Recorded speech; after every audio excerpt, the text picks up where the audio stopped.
What is up? Good mic work. Back at you. Extreme Rules 2016 is in the books. That was a great show. I gotta say, I really enjoyed the pay-per-view tonight. Even from the kickoff show all the way through to the end, there is very little that I'm going to complain about here. No bullshit, no stalling. Let's get right into it here tonight and start reviewing the pay-per-view, and then after that, I will talk a little bit about the release of Cody Rhodes as well. So those comments will be coming up later on. As far as the pay-per-view goes, we'll start with the kickoff show. We had one match on the kickoff show, well, technically two. The first encounter was between the Dudley Boys and Big Cass. Dudley's came out there. Bubba cut his awesome heel promos like only he can do. Cass interrupts both of them and comes down and completely beats the shit out of both Dudley Boys again. So they are really pushing Cass strong. I like him, and I've just got a funny feeling about this guy. The match we got was Baron Corbin versus Dolph Ziggler, and this was an anything goes match or whatever. And Baron Corbin won, as expected. He did resort to a low blow, but was perfectly legal in this match, so no big deal.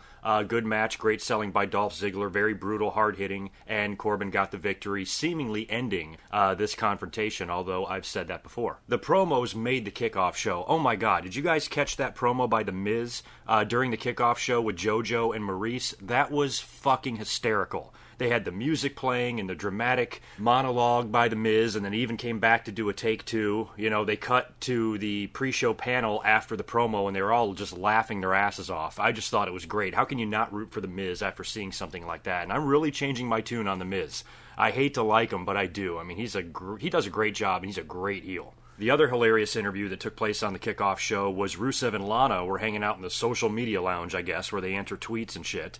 And Rusev should be a comedian. He's great. He gets introduced, and he's like, I'm already the U.S. champion. I already called my mother. She congratulate me. And, basically saying, like, the title is in the bag. Lana was great when they asked her what Machka means, and she's like, don't these people have iPads or computers or phones? Don't they have anything where they can just type in Machka or whatever? So that was hilarious. They asked Rusev if he wanted to read some tweets, and he just said no. And for some reason, while discussing strategy with him and Kalisto, he says that he's going to steal a shirt and hide it just to mess with his mind. So Rusev just had me laughing my balls off, and it was a great segment. Moving on to the main card, show opens up with Luke Gallows and Carl Anderson taking on the Usos. Now, this was one of the matches along with Baron Corbin and Dolph Ziggler that I did not predict because they were not announced when I did my predictions video, but I did predict both of these matches on Twitter a few hours before the show. I did predict Baron Corbin, and I also predict Gallows and Anderson, and they won in a fairly good match with the Usos. I mean, we've seen these two teams wrestle night after night after night. Tonight was Texas Tornado Rules, and luckily Gallows and Anderson won, and they should have. These guys cannot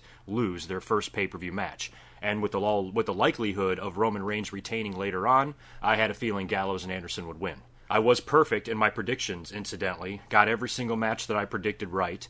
And not necessarily happy about that totally, but a little bit, and most of the matches went the way I thought they would, with a lot of surprises and a lot of great in-ring work. I cannot say enough about the effort of the boys tonight, especially that Intercontinental title match we'll talk about here in just a second. Next up, we did get the U.S. title match between Kalisto and Rusev. I had a feeling that Rusev would finally knock off Kalisto. They were really just, he's just such a massive beast, and his act that he has going on with Lana is over, and people like it, and he's a great heel, and he's fun, and I'm a big Rusev fan, so I was kind of hoping that he would find his way back to the United States title, and he looked like a fucking boss in this match. This was the pretty much equivalent of John Cena versus Brock Lesnar at SummerSlam a couple of years ago. This was a complete annihilation of Kalisto. Of course, he's still selling the effects of his previous attack from Rusev, and they were alluding to the fact that he might not be 100%, but he had to go out there in this anything goes match, and Rusev just beat the bejesus out of this guy from pillar to post. And the finish was great, with Rusev backdropping Kalisto off the top rope. He lands on the ring apron and kind of lays there motionless. The referee checks on him to see if he's hurt. The doctor comes over.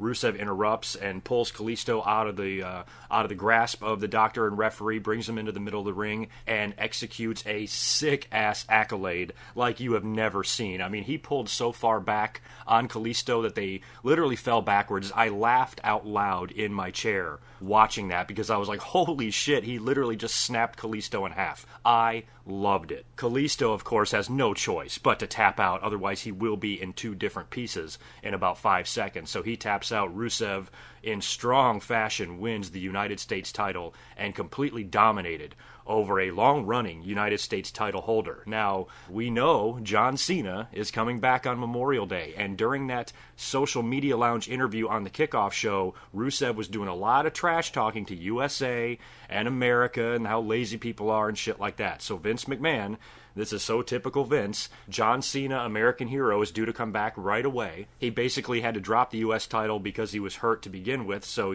it's logical to think that he might come back and be back in the hunt, which means they might just be doing this whole stupid fucking thing just to give John Cena somebody to defeat upon his return. And if that's the case, I'm not going to be a huge fan of it. I'm going to understand it totally because I understand how WWE books John Cena, and I was a fan of him being the United States champion and having the U.S. title open challenges and all that. I thought he brought meaning and prestige back to that United States title, so I'm not against John Cena being a champion, but I'm really liking what I see from Rusev right now. And the fact that he's getting kind of another push, and he's entertaining as shit, I think, and he looked like a badass in that match with Kalisto. I would hate to see all this momentum killed right when John Cena comes back. So hopefully, on the Memorial Day Raw, John Cena, whatever he does, is limited to just a confrontation with Rusev. If he eventually is going to win back the United States title, I hope they at least wait until a pay-per-view or something like that. Don't do it a week after he wins it, on Memorial Day, on a big American holiday or whatever.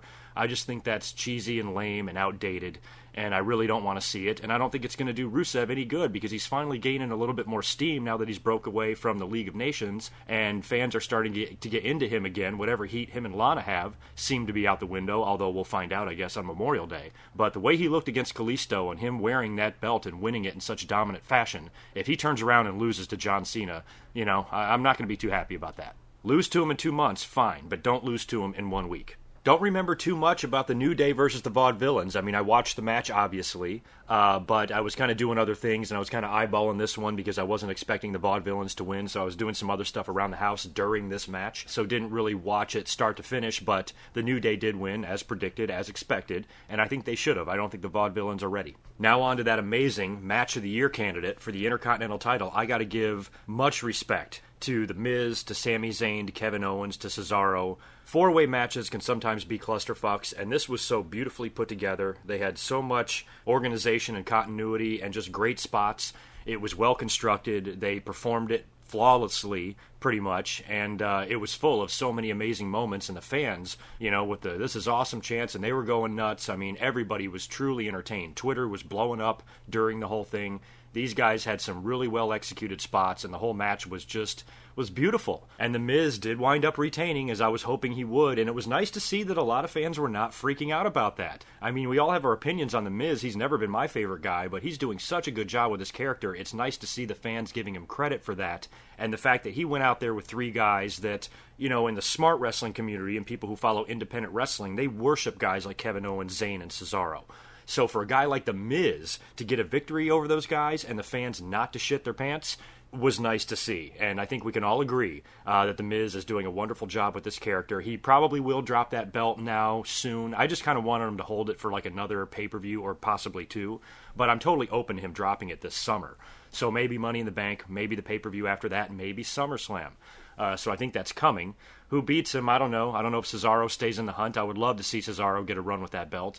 Kevin Owens, same thing. Although I think Kevin Owens could be a great candidate for the Money in the Bank match next month. And Sami Zayn can definitely contend for that title. So we'll see where they go from here. I kind of don't want to see, as good as this match was, I don't know if I want to see another four-way or a three-way again. I hope they do something a little bit more normal with the Intercontinental title at the next pay-per-view. We had the Asylum match next. This was a hard match to get into just because of the amazing match that we had before for the Intercontinental title. So I thought Jericho and Ambrose would struggle a little bit, but it was still a pretty solid match. And how about Jericho with the thumbtack bump? At his age and his stage of his career, why the hell is he taking a thumbtack bump? That has got to be so painful and so brutal. But they had the Asylum match, I guess, as best they could without blood. Although Jericho bled a little bit when he fell on the tacks, but no severe blood. I mean, Ambrose was raking Jericho's face across the cage a couple of times. Why is he not bleeding from this? I just think a little tiny bit of fucking blood, WWE, would not kill you sometimes. And this was a match, considering the heat these two guys have and how much they want to murder each other. One of these guys should have been busted open at least.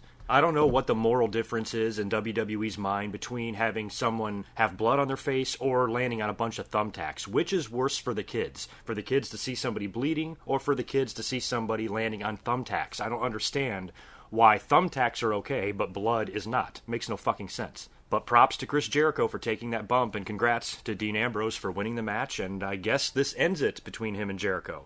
I don't know if Jericho still comes back again and has another match with Dean, or continues to work for WWE for a little while and has another feud, or if he's truly gone this time for a few months and will return later on this year. The women's match was a tad disappointing, I have to say. First of all, it didn't go very long. I think the contract signing on Raw was longer than the match on Extreme Rules. But of course we know that it's a submission match, and the stipulation is that if Ric Flair tries to interfere in this match, Charlotte will lose her women's title. So instead of Ric Flair interfering, somebody else did, and that somebody else was Dana Brooke. She came down and distracted Natalya, allowing Charlotte to put Natalya in the figure eight, and she had no choice but to tap out. So I'm glad Charlotte retained. I was hoping she would, but this was a story that I thought needed to have Charlotte winning on her own. I thought that's what they were building towards. She's such a great champion and such a great worker. I love Charlotte. I'm such a huge Charlotte fan that I think she needed to go out there and beat this girl straight up without her father's help, because Flair can't be at her side forever. So at some point they're going to have to part ways or split up, and with them kind of making you think that Charlotte can't get it done without her dad, I think that this time she should have. So Dana Brooke is now aligned with Charlotte, which that was just thrown together at the last minute because Dana Brooke was supposed to be with Emma, but she just got hurt like a week ago, so they had to figure out something to do with her. But I would have preferred if Charlotte just went out there and beat Natty on her own. And now on to the great main event. WWE World Heavyweight title, Roman Reigns defending against AJ Styles in another great match between the two. I cannot believe how good AJ Styles is. I love watching him perform. That guy is fucking amazing, and he bumped hard tonight. I mean, he was flying all over that ring and on the outside of the ring and through tables, and he was taking an absolute beating. His work with big men reminds me of how Shawn used to work with big men. Man, he could sell. That backdrop that he took onto the announce table, the height that he got on that, the other bump that he took when Roman Reigns power bombed him through the announce table and it didn't quite break. I mean, he just looked like he got brutalized. Roman even took AJ and swung his face into the Titantron on the fucking ring apron. I mean, it was brutal what he was doing to AJ Styles, and he was kicking out every time, surviving every time, fighting through everything, all sorts of interference. Gallows and Anderson came out. The Usos returned to fight them off. Gallows and Anderson was beating up Roman Reigns for AJ, and the Usos were beating up AJ for Roman Reigns. Both guys kicked out after both teams attacked them, and it was just a seesaw match back and forth. A lot of stuff going on, a lot of finishers, a couple of Styles clashes. AJ has one, and I'm not even a fan of the move. Man, Twitter was blowing up. They were freaking out. What a disgrace. Roman Reigns kicked out of the Styles Clash. I love AJ Styles. He's a great worker, but that finisher fucking sucks. And it's much like, the pedigree or some other finishers that, sometimes they just don't look like they hurt. And so for the fans to be so outraged that he kicked out of that, who cares? Besides, it's not like AJ Styles didn't kick out of anything. How many spears did he take? That one awesome spear on the outside of the ring where Roman dove over the ring steps and speared him on the concrete. AJ went through 2 tables. I don't know how many Superman punches he took, and he kicked out of everything until the very, very, very, very end. He even had Roman Reigns defeated like twice, but the Usos saved it at the last minute. So don't give me any of this shit about AJ being buried or looking weak or anything like that. Oh, his finisher look weak. No, it didn't. It didn't look any weaker than the spear or anything like that. And after all the dust settles and multiple near falls by both guys, not just Roman Reigns, and Roman Reigns is not the only one that was kicking out of everything. So if he is Super Cena, then so is AJ Styles, because AJ, after the beating that he took, for him to even be in the match for that long is truly superhuman, if you ask me. And he damn near had Roman beat, and he almost won the WWE title the exact way I thought they would book it. I didn't think AJ was going to win the belt. I wouldn't have complained if he did. But, AJ winning the title is not something I thought they were going to do. Roman is clearly their guy. They want to go with him for a while, and I think he's going to hold that belt until SummerSlam. So he's got to win these matches with AJ Styles, and all I was hoping is that they would go out there and have a good match, and AJ would give Roman one of the best fights of his life. And he did. He did that in both encounters. In both pay-per-view matches, AJ earned a ton of respect from me. AJ made a great, entertaining, and fun opponent for Roman Reigns, and I'm not completely convinced they're done yet. They might be, but AJ, had the belt won there a couple of times, so he could still have grounds for a rematch if they wanted to do one more between the two of them, one more big blow-off. Maybe it's in a cage, maybe it's in a Hell in a Cell, because in both encounters we've seen all sorts of interference. So maybe to ensure that nobody interferes, they put these guys inside of a cell at Money in the Bank. I would hope it would be a cell. A cage, I think, confines AJ, and he's too fun to be confined to a cage match. So I think if they did any sort of a gimmick, Hell in the Cell would have to be the most likely. Or they just do a match where both teams are banned, and if either one show up, their guy loses the WWE title. So I think it might be one of those two situations, but, whatever they do, I think there's a good chance AJ and Roman go one more time. There's a very good possibility that that could be a three-way, because, of course, at the end of the match, just when we think everything can't get any worse, right? Roman Reigns won, the fans are booing their asses off, everybody's mad. Out of nowhere comes Seth Rollins. Now, we've been hearing rumors that Seth is pretty much ready to return. We were wondering if he would maybe interfere in this match and come help Roman Reigns or something like that, but instead, he waits until the entire match is over and comes out there and attacks Roman Reigns and grabs what technically is his belt and stands there over Roman Reigns with the WWE title that he never lost. Seth is back, and I couldn't be happier. Looks a little bit bigger. A lot of guys do after an injury because they have so much time to work out and bulk up. His hair looks completely black. I guess that yellow streak is gone. And he looks good, and he's back. And it seems like just yesterday that he blew his knee out, and we were so depressed, like, oh, shit, it's going to be so long before he returns. And, yeah, here he is already, middle of May, and Seth Rollins is back. So that's a nice addition to the roster now, and Seth Rollins clearly is right back in the title picture. So I don't know if he'll get a match outright with Roman Reigns, since technically he is the former champion, or if he will have to insert himself into the Money in the Bank, and maybe Seth wins the Money in the Bank again, and Roman works with AJ. So I guess we'll find out on Monday Night Raw. I think both scenarios are possible, and I'm fine with either one. And Seth is back, and he's back to reclaim his WWE title. I was worried that they would bring him back as a mid-carder or something like that, so I'm glad that he's going to work with Roman outright, and whenever Seth, if he ever gets the belt back, I don't know what that will be. I'm not willing to rush it. If these guys do have a match at the next pay-per-view, don't start screaming that Seth has to win the belt right now. Doesn't necessarily have to be right now. It's a marathon, not a sprint. You still got to think a couple of months ahead to SummerSlam, and you want to have a big main event for that. And Roman Reigns going into that event as a long-running champion, taking on a challenger who is on the cusp of winning that belt, I think could provide a much better and entertaining title change if you just have a little bit of patience. And Brock Lesnar, don't forget about him. He could be back soon, especially this summer, and who knows what he'll be doing. So just be patient. I think we're all going to have to sit through Roman Reigns being champion for just a little while until he loses the belt, and that's just fucking reality. So instead of losing my mind and insisting that the wrestling industry is screwed because Roman Reigns won another match, I enjoyed what I saw tonight. I loved this pay-per-view. I loved the effort by everybody. It was entertaining for the most part from top to bottom, and I give it a solid B+. And the matches were great, and everybody deserves a lot of credit for their performances tonight, in my opinion. With that being said, I will be up here tomorrow night talking about Monday Night Raw and the post-Extreme Rules Raw and what we're looking at going into Money in the Bank if they start announcing competitors, if we get a Roman Reigns, Seth Rollins match, or Roman AJ match, or three-way, or whatever the hell happens there. I'm sure we'll get an explanation from Seth Rollins, and hopefully he will open the show tomorrow night with a promo and explain why he's back and what his plans are. Last thing I'm going to speak on tonight is the Cody Rhodes situation. It was confirmed earlier today that WWE did release Cody Rhodes, which I have to give them credit for because news broke that Cody requested his release, and they gave it to him, which was nice. I'm glad they didn't fuck with him or be assholes or anything like that. Cody, who has been with the company for 10 years, his father is such an iconic figure. He wanted to leave, and they didn't fight him on it, and they let him go. I'm sure he's got a 30-day or a 90-day no-compete or whatever. I'm sure he's fine with that, but bottom line is he wanted out, and they let him go, and I think that's good for Cody. I'm happy for him. The long statement that he released on the situation, he tweeted it out. I recommend you read it. It was very telling. It was definitely honest, brutally honest at times, what his problems were and why exactly he wanted to leave the WWE, and it's a very clear reminder of how completely fucked up the system is now. A guy like that, such a great talent, along with guys like Damian Sandow, Wade Barrett, and others, perfectly capable talents that the WWE for some reason does nothing with. And I think a lot of it has to do with politics and writers And there's just too much internally that goes on that determines somebody's push on television that I don't think the fans quite understand. Sometimes hard work and ability does not pay off, and that's proven when you have great performers like Cody Rhodes that the WWE does absolutely nothing with, to the point where he actually has to ask for his release.